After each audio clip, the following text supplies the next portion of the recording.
Right, 15 June 2020, and I'm joined by Mr. Jaison Midzi from the Zimbabwe People's Party, ZPP. How are you, sir? Thank you, Mr. Gambakwe. How are you? I'm very good. Fantastic. Today we want to talk about the issue of the National Transitional Authority. This is a very topical issue which everyone has been talking about. Are you aware of these discussions? Yes, Mr. Gambakwe, I had an opportunity to follow Mr. Ibo Mandaza's convention of this past week, if I'm not mistaken. They had a long dialogue there, which I followed through and through, trying to see if there is any solution there. So I can confirm that I and the Zimbabwe People's Party, we are aware of such initiatives. Okay, what is your position in the ZPP on a National Transitional Authority?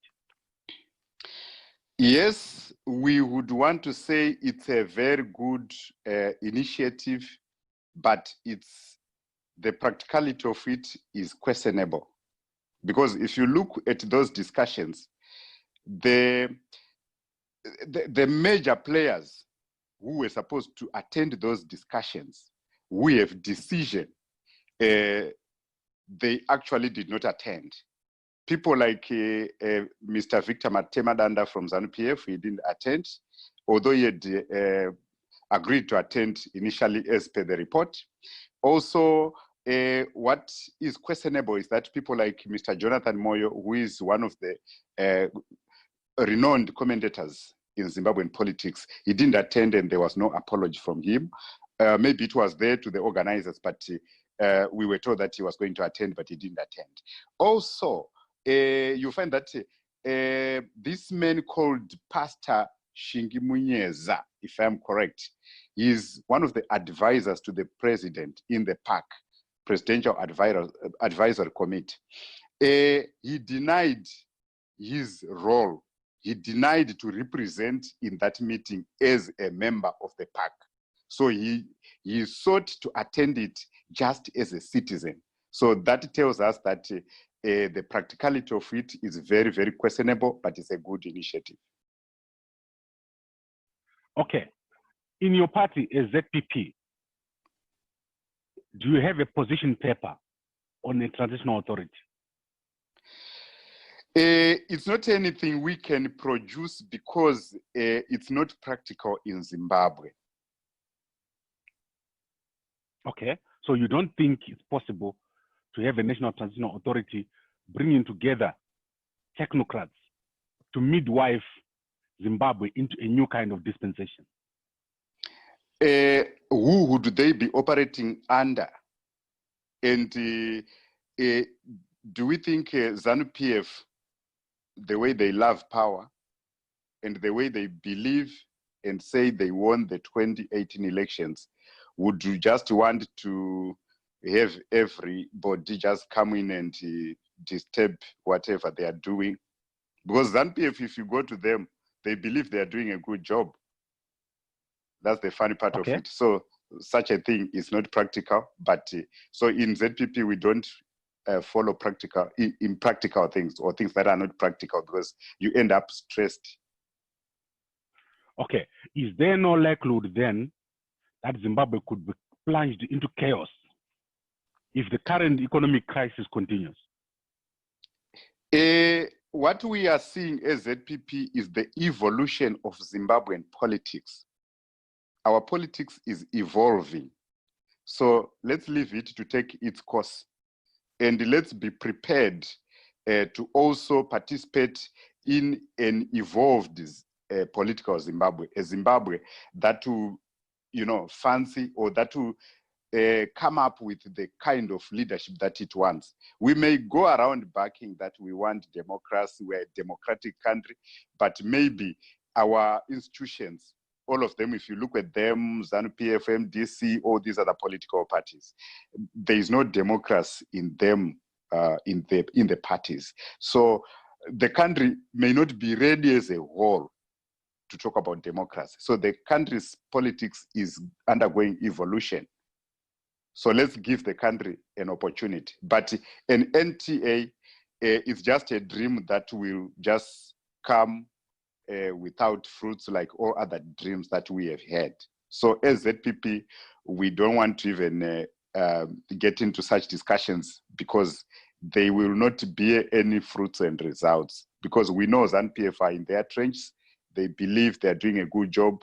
So what we can do is to go on the ground and talk to the people and educate them about what their roles are in changing Zimbabwe. Okay, but we are in 2020 right now, and Yes. the situation on the ground is extremely difficult.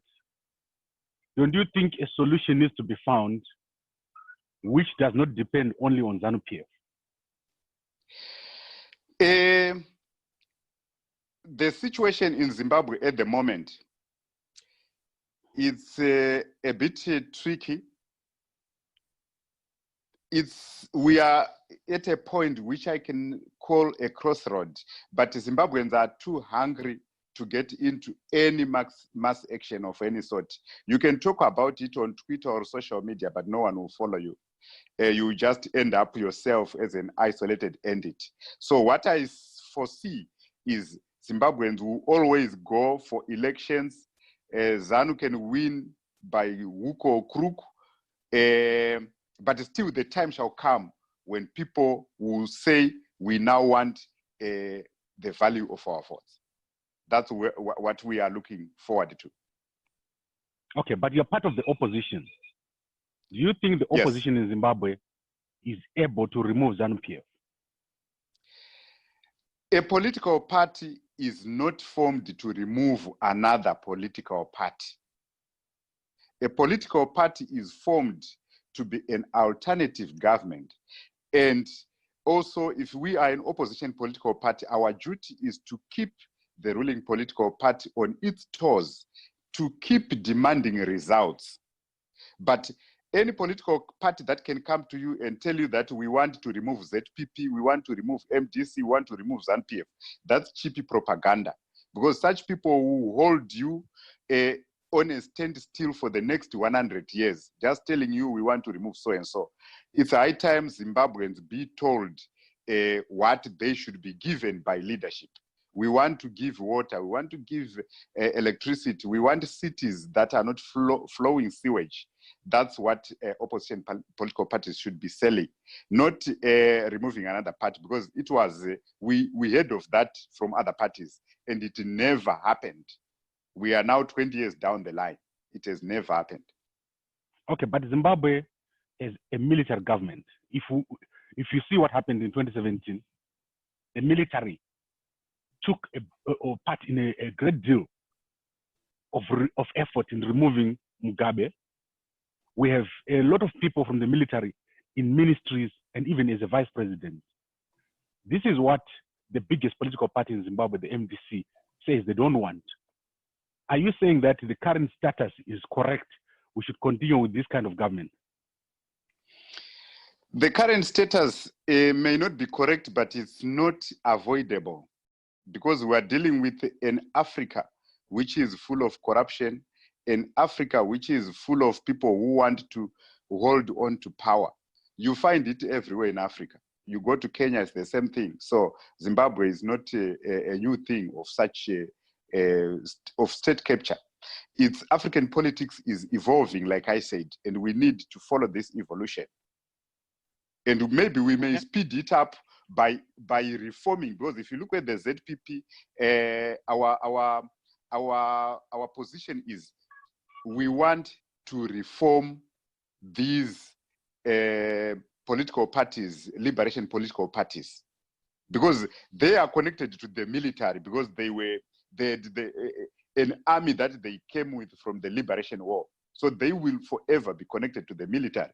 But us as opposition and the new opposition political parties, we have to come, win constituencies, and show good governance in the constituencies that we win, so that this liberation movement can evolve, can change, can remodel itself to keep pace with the new political parties who are showing good governance. But when the opposition political party does not show good governance, don't expect parties like ZANU-PF, ANC, Frelimo, and SWAPO to change, they will remain themselves. And those people can never be moved an inch by the suffering of the people. Mind you, they were in the war fighting a bush war where they had no food, no shoes, no nothing. So they have a history of enduring all forms of suffering. So there is nothing that can scare off ZANU-PF, even if people were to die and rivers were to dry.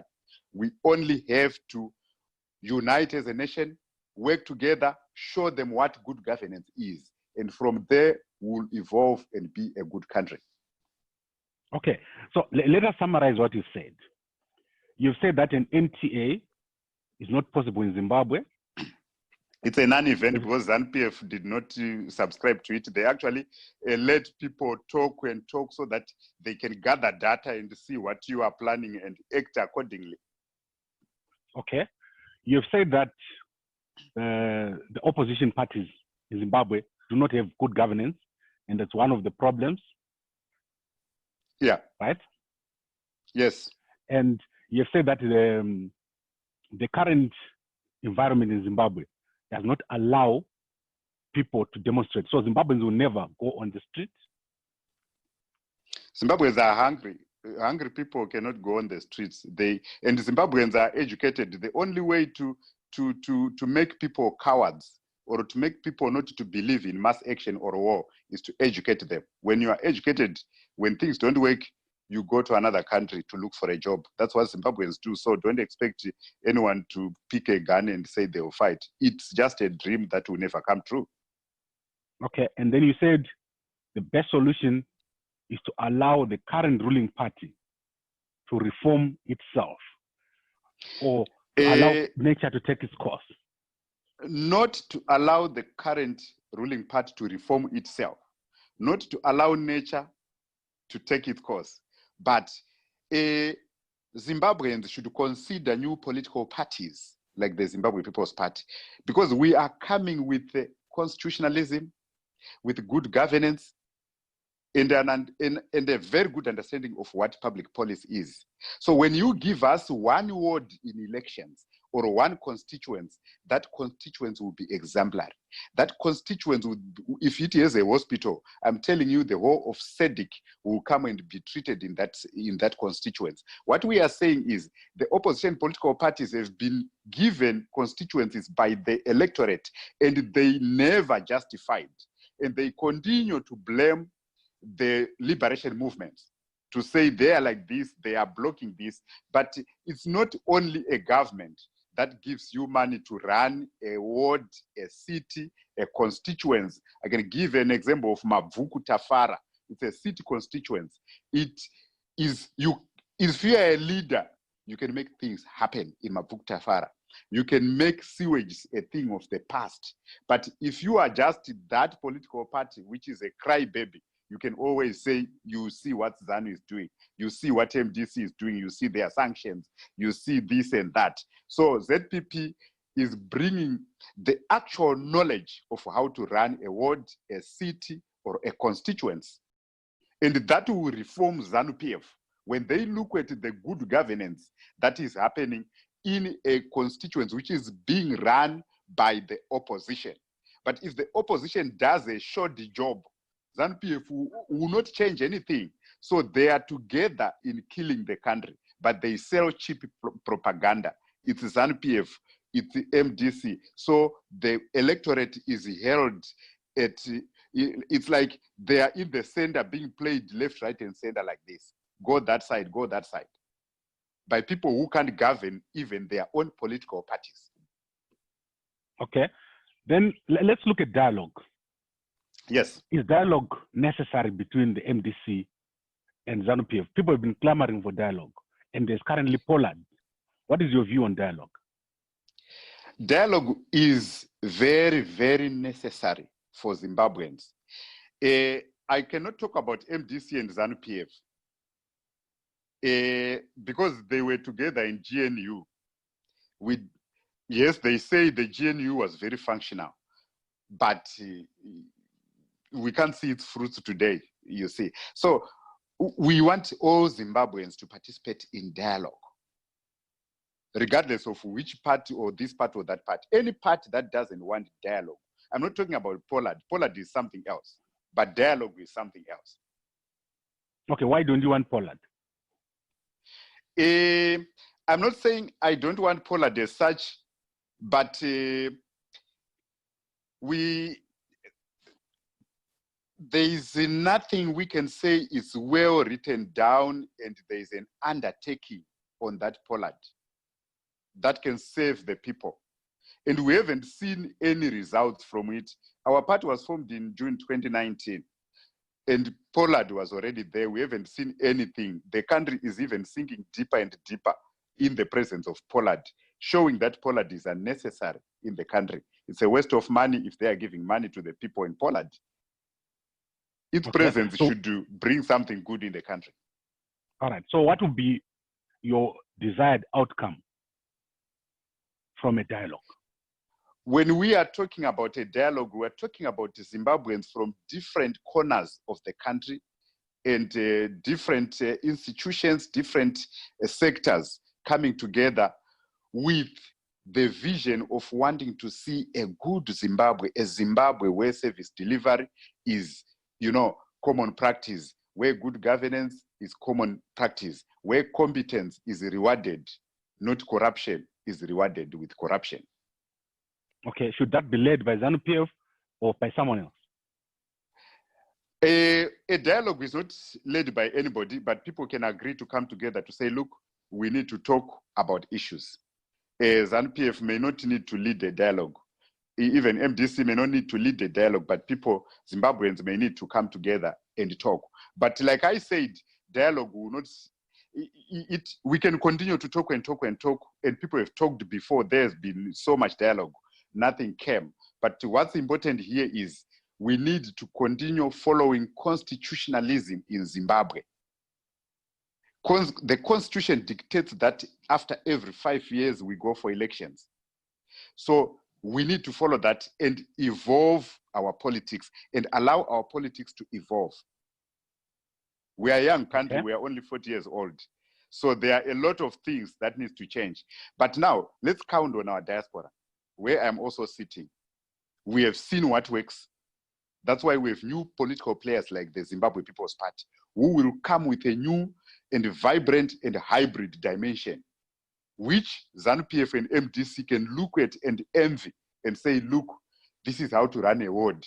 This is how to run a constituency or a city. Okay. So I'm looking at role modeling being the answer to the Zimbabwean situation. Wherever you are as a Zimbabwean, do good, role model. Okay, but people have gone. There's someone who is 40 years old, who has never worked. There's someone who is 50 years old, who has never owned a house. These are immediate problems. People are growing old without a pension. So these problems cannot be solved in a ward. There needs to be a systematic change. What is really going wrong in our country such that we cannot get it right? What is going wrong in our country, Mr. Gambakwe, it's a leadership crisis. When they say there is a leadership crisis, they mean there are no leaders. When they say there is a water crisis, they mean there is no water. So when we say there's a leadership crisis, you will see that where there is a leadership crisis, everything crumbles. Look at ZANU-PF. There's a leadership crisis. The country they are running is crumbling. Look at MDC. There's a leadership crisis. The party they are running is crumbling. It's not a secret. Everyone knows that. It's crumbling. They are fighting every day. You look at churches like Fog, Family of God. It broke. Baba Utaona shares his own branch. Maya Utaona shares her own. You go to AFM, they broke. You go to recently, we had a succession crisis in this apostolic faith of, it's a renowned apostle. Yes, there was a crisis. So there is a lot of things going on in Zimbabwe, which shows that we don't have leaders. So we need to rely on people who have competence, on education, and trying to identify where these leaders are. We have people who are just running organizations without a knowledge of how to run an organization, even running countries without a knowledge of how to run a country. It's unfortunate that African countries, we got independence from the so-called the colonizers, but we didn't have, we had leadership that was good at winning war, but that leadership was not trained to run a country. That's why Zimbabwe, every other countries are falling. Okay. So we need to identify leaders in the country. Mr. Midzi, you have given me two different things. Your Yes. problem is at a leadership level, but Yes. the solution that you're proposing is at a low level. How do we bridge the gap? Okay, what we are doing is, I can refer you to the Zimbabwe People's Party strategy. We don't have a president at the moment. We have a strong team, and we don't even have a position in the party called president. But we have what we call a presidential candidate, whom we select from the hardest working member when there are elections. And having people working in the party, it gives you an opportunity to see who a good leader is. And that's the person you second to run elections. But what we see in Zimbabwe at the moment is, anyone wakes up, I formed a party, so I'm its president. Their leadership has not been tried and tested. Anyone wants to say, I'm Kupe, so I'm second to Tsvangirai, so I want to be a president. I'm Chamisa, I was also a vice president. I'm Dzuri, I was also a vice president. So I needed to be a president. But the leadership has not been tried and tested. So Okay. in ZPP, we are looking at a situation where the correct leader can just be taken and be given an opportunity on competence, not on hierarchy in the party. Okay, but is the problem a person or a system? Because an NTA will address the system. It will make sure that the judiciary is addressed, the financial system is addressed, the political system is addressed. What you're explaining to me will solve a person. When we removed Mugabe and we put Mnangagwa, that did not solve the system. Are we not looking at this superficially? Like I said, the system in Zimbabwe is not a system we can say we can, because that same system you are talking about can never allow an NTA to come. It's the same system which did not allow maybe MDC to govern. So we need to agree that it's not going to be an easy walk in the park to remove ZANU-PF. And we know that as Zimbabwe People's Party, that's why we're talking about modeling it through good governance in whatever constituents we are going to win. That's the only answer that Zimbabweans will have. And Zimbabweans should commit to shopping around all the political parties, not to be polarized like we are seeing today, to think it's either MDC or ZANU-PF. They need to move away from those names and start to shop around. What does Noah Manyika have? What does Shumba have? What does Zimbabwe People's Party have? That's what we need to do. When we do that, now Zimbabwe can start to go. But as of now, when we expect other men out there to be the solvers of, or an authority out there to be the solvers of our solution, of our problems, it's not going to work. Every Zimbabwean should participate. Okay. But similarly, take for example ZPP. Yes. What process did you use to select your leadership team? How do we know that the leadership team that you've got is not going to turn around and be more dictatorial or incompetent than ZANU-PF? In Zimbabwe People's Party, we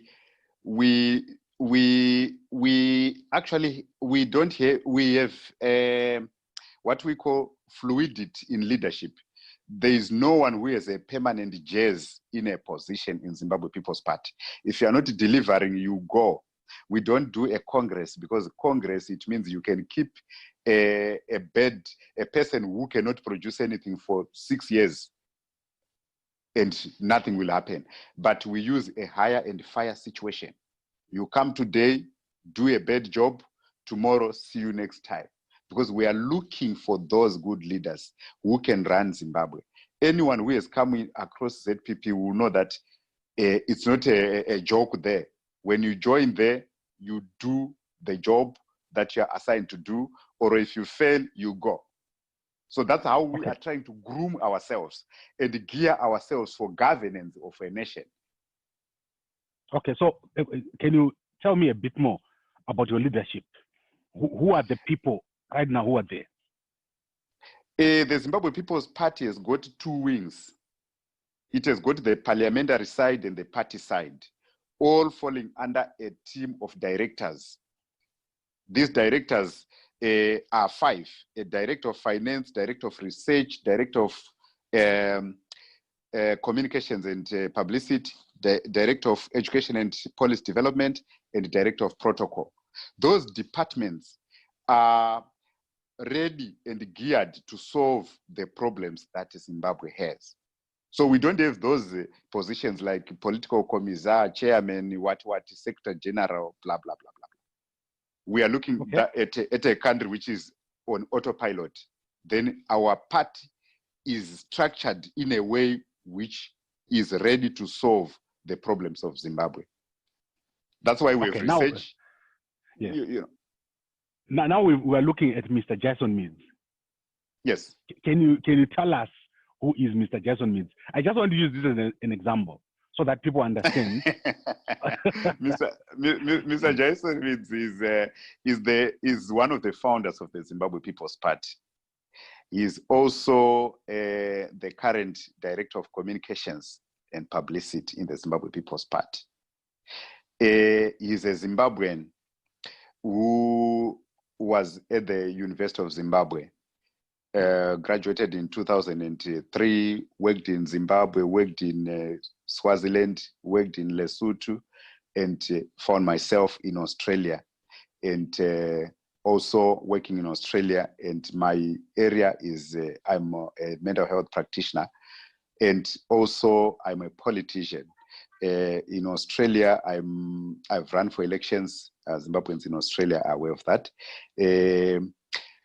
I've seen what democracy is because I participated in elections in Australia as a candidate, and I lost by 20 votes in the 2018 elections that were held in Australia, local government. So what I envied in the Australian system, the democracy, the transparency, the accountability, I felt Zimbabwe needed to have a share of that. If we can have that, then we can do well as a nation. But what we see in Zimbabwe today is there's no way you can do well when there is no transparency and accountability. You can't move an inch. So any you can relation have to Mr. Midzi? Mr. was in ZANU-PF? No. Midzi is just a common name in Zimbabwe with the people in Masvingo, Gutu, and anywhere else. I'm from Buhera. I'm actually related to Morgan Tsvangirai. He's my Baba Mnini, if I can say. Because if you come to Buhera, there is a Buhera office. There is a big mountain called Gombe. The Midzi, we are on the eastern side of Makumbe Mission, and the Tsvangirai is on the other side of the mountain. We are all the Pakurus. Okay. I think let us bring this to a close. People have heard your views on the National Transitional Authority. And this is very, very interesting. Is there anything else you want to say before we close? What I simply wanted to say is Zimbabweans should know that ZANU-PF is in the trenches and they believe they are doing a good job. So Zimbabweans should also know that fighting one another, polarization, is not going to bring any good results to Zimbabwe. Because we are dealing with a ZANU-PF which is ready to fight until all the rivers get dry, until all the trees have fallen down. So as Zimbabweans, we need to think about peace. We need to think about modeling one another, role modeling. And we need to think about transparency and accountability, preaching that to one another, and also empowering one another and empowering ourselves. An empowered people will not depend on government. When you don't depend on government, government starts to listen to you. And there is no that political party in Zimbabwe which is willing to empower people. There is only the Zimbabwe People's Party, which was formed in 2019. We have got politicians who have practiced politics in the diaspora, who have come to ZPP so that they can come and implement what they have seen and experienced. We have people who have been sitting in the German parliament. We have people who have been sitting in other chambers around the world, who really know what good governance is, who really know what democracy is, who really know the importance of transparency and accountability, who are willing to come and give back, not for money. Like myself, I'm not doing politics so that I become the president of Zimbabwe. No, I want to give back to Zimbabwe. I want to ensure that Zimbabwe has a government that is transparency and accountability. And that can only happen when we participate in the politics in Zimbabwe. And that's why we are here as a PP. We have a team of people who are connected in diaspora. We have all the resources that are needed. That's why I said, give Zimbabwe People's Party one constituency in 2023. You will see wonders. Everyone will reform. And that will be good Zimbabwe. Right, Mr. Jaison Midzi from the Zimbabwe People's Party. I really enjoyed talking to you today, and I hope to have you back again next week. I want us to have this as a weekly discussion. And last word, what do you have to say about the National Day of Prayer, which is happening today? The National Day of Prayer, Mr. Gambakwe, to us in the Zimbabwe People's Party, we are saying it's an acknowledgement by ZANU-PF that we have failed. That's how a liberation movement like ANC, SWAPO, ZANU-PF, KANU, that's how they acknowledge to the people that we have failed. And people should be thinking about shopping around, joining Zimbabwe People's Party, and trying to make things happen because they've acknowledged. And it's a non-event. They can do it, but it's meaningless. ZANU-PF are simply telling you that we can't do it anymore. We have failed. Right. All I can because say a country is not run by prayers. A country yes, is run by competence. Yes, God works in mysterious ways. You never know. Maybe something will come out of it. All these countries which are successful, Mr. Gambakwe, New Zealand, Australia, Canada, USA, they are not. They don't hold this. What you are talking about, this whatever. They are run on competence, transparency, and accountability. That's what we need in Zimbabwe. So God also comes to people who are not corrupt, to people who are competent, who are transparent, who have accountability.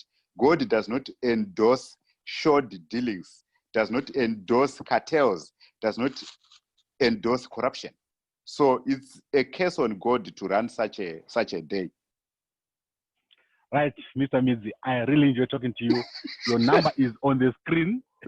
Anyone who wants to WhatsApp you, they can WhatsApp you on that number. Thank you very much for joining us, and I'll see you again next week. Thank you very much, Mr. Gambakwe. It was nice being here, and yeah, I enjoyed talking to you.